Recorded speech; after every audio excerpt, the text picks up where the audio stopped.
Well, good morning. So here we are in chapter 6 again, and the authors ask the question, why does the Imago have such a sway over our lives, and specifically whom we love and how we love them? To get a handle on this elusive force operating outside of our awareness and without our permission, let's review how it evolved and what it looks like. And they suggest three important elements. Our Imago comprises our childhood experiences, our Imago changes with new experiences, and our Imago affects us in the present. So, our Imago comprises our childhood experiences. As far as Imago theory is concerned, the events of our childhood are not nearly as important as our internal take on these events, along with the powerful emotional residue they left behind. It is the emotional resonance between our internal Imago and the traits of our selected intimate other that leads us in the direction of our Imago match. Whatever feelings we were left with from our experiences of being loved and cared for during childhood are the same ones that echo back to us when we begin our search for our partner. And this makes sense to me because before I studied with Harvard, I studied as an Adlerian psychologist. And Alfred Adler was a contemporary of Freud, but broke with Freud very early because he disagreed on a number of issues in this new enterprise called psychology. And one of Adler's key insights, I think, was it's not what you possess, it's how you use it. It's not what you possess, it's how you use it. And I always use the example of Terry Fox, the young Canadian who lost a leg to cancer. It's 40 years ago now, actually, and decided to run across Canada, 5,000 kilometers, something like that. Anyway, so another young lad could have the same affliction, but sit there and say life's not fair. They both possess the same thing, but use it quite differently. So go back to our childhood experiences. It's always a subjective perception of the child, how I perceive an event, and my brother or sister could perceive it quite differently. So that's the first element. Second, our Imago changes with new experiences. Now, from what we know of present-day neuroscience, our brain is much more malleable than we had previously thought. And they say, given that, the Imago can change if or when the child experiences new and constructive experiences in their social environment. That's italicized.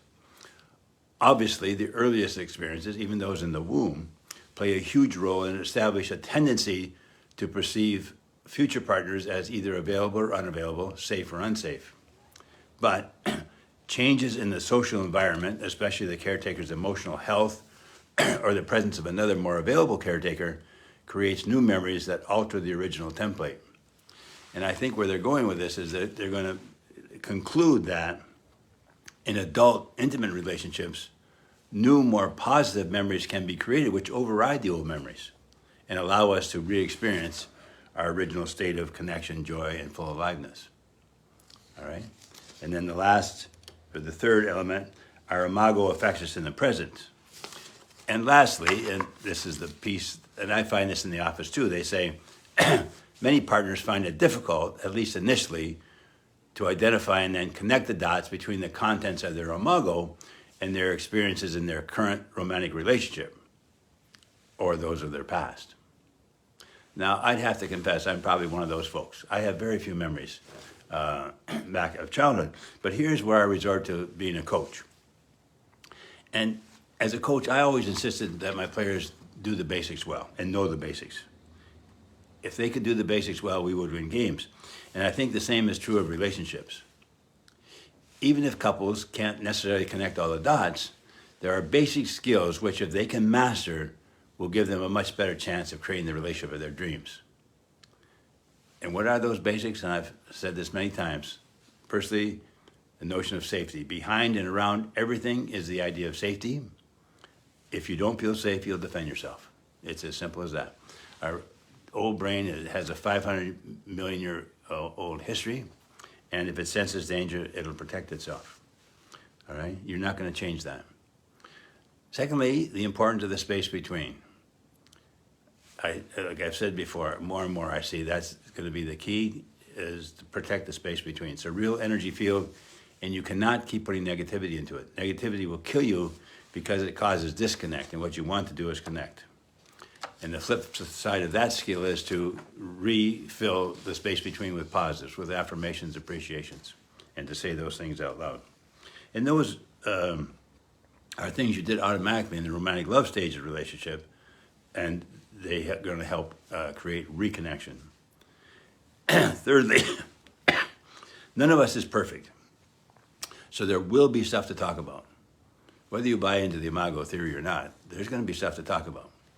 And the safe conversation process gives couples a safe way to communicate. And I tell them this is the key skill couples have to learn. They have to learn to talk to each other in a safe way. And then the last, and from an Imago perspective, even if we can't connect all the dots, I tell couples, don't be surprised if needs that didn't get met well during childhood show up in the relationship. And some people are way more conscious of this and can connect the dots and get insight, and that's great. But for me, it's more important that couples learn to talk to each other in a safe way when issues do arise, because they will, whether they can make the connections back to childhood or not. Then the authors conclude, recall too that these mechanisms, the memory or not of childhood trauma, operate outside of conscious awareness. This means that when partners become defensive toward each other, as is typical during a power struggle, they're not even aware of what they're defending themselves from, or even that they are defending themselves. They're just telling the truth as they know it. Humans have this tendency to forget or repress the painful memories shared in our Imago and to be blind to their reappearance in their adult relationships. So again, even if you can't connect all the dots, sticking to those 4 basic skills will go a long way toward helping you create the relationship of your dreams. And I've said many times, this is not just theory for me, it's very personal.